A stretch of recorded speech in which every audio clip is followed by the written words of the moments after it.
Greetings, friends. I'd like to welcome you to my channel. Uh, I'm a repair guy, and I fix pedals. And I've been watching some of my friends on YouTube do some stuff, and I thought you guys might be interested to watch the process of repairing pedals. It's kind of my specialty. I've been into them since the mid 80s. When I first started playing guitar, when I was in junior high school or high school. Yeah, somewhere in high school. That was about, I started high school in 87. So, yeah, right about that area. Like most people, I started by reading electronics magazines and picking up Craig Adderton's electronic projects for musicians and building some of the things in there that I could get the parts for at Radio Shack.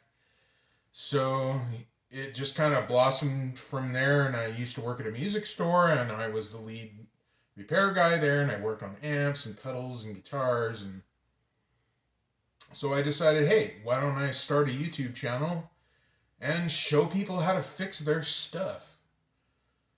I decided that, yeah, that's what I'm gonna do. So I have a bunch of stuff here that I got to repair from a good friend of mine, and I have a couple of pedals that are my own, like these two Joyo pedals that are in the process of being modified. I figured I'd show you how to mod pedals too while I was at it. So yeah, what we got here is we've got a small stone, one of the Russian-made ones. I have a vintage black finger that's having some problems with noise. The small stone is going to need a little TLC and a new battery connector, and apparently the rate pot doesn't function correctly. I've got a 82 tube screamer here. It's a TS9, and apparently it just doesn't work. So we'll be taking a look at that. We've got a 73 Electro-Harmonix LPB1, which I've already kind of worked on a little bit. And I couldn't find anything wrong with it, but I cleaned it, and I'll open it up and at least show you that. He pretty much gave me this mid-1970s Screaming Bird treble booster because somebody did a real hack job on it and drilled a hole in it, which you can see I've already plugged up. And it needs a new switch because it's destroyed and stuff like that, so I'll be showing that process at some point. I've got an AB box here that needs something with the power connector. It does not work from the power connector anymore. It only runs from a battery. So that needs to be repaired. Got Dan Echo.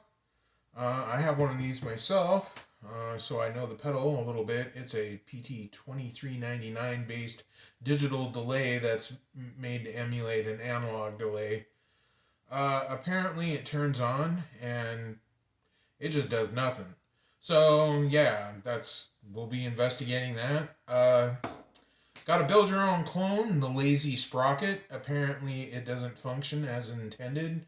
I'm not sure if this was a pre-built one that was purchased. It seems to be because it came in a box. So I'm not sure why that would be, but I did get the PDF for it in the schematic, so we'll check that out. This is actually a clone of the much sought after Boss Slow Gear. We'll check that one out too. The Voodoo Octave. This is a clone of the Ultimate Octave from Full Tone. And I've already done the cap swap job on it, but apparently the newer ones have that error in construction fixed in them, so it actually doesn't work right now. I will be putting some new caps in it and changing the pots to the original spec 50K instead of the 100Ks that are in it, because I want it to sound much more like the vintage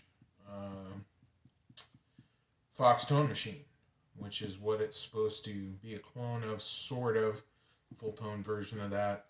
The vintage overdrive, I've already replaced the pots in this, and it oscillates when the drive is all the way up and the tone control is past about 3 o'clock on there.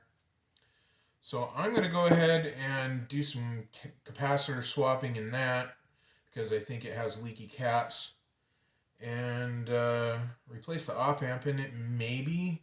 I'm not sure if the TI in it is a real one, but I have some, so I may just decide to swap that. And last on the list, we have we have a vintage Ibanez DFL digital flanger, or flanger, or flange. Apparently this one is just dead, and I kind of think I know why, and that's because somebody has replaced the output jack, or not the output jack, but the power jack, with this vintage style from like a TS-808 instead of the correct kind, and I'm hoping that's the problem, because it is a digital pedal, and if it's any much more complicated than that, or the power conditioning after that, it's probably not something I can fix, but we'll give it a go. So anyway, I want to thank you all for watching my first video, and in the next video, I'm actually going to put up a poll and see what you guys want to watch me fix first. I'm just going to go ahead and start digging into stuff and recording it, and then what you guys want to see is what I'll post first, in that order. Or if you don't respond at all, I'll just start posting videos and we'll go from there. So, thank you very much, and we'll see you soon. Yeah. Bye-bye.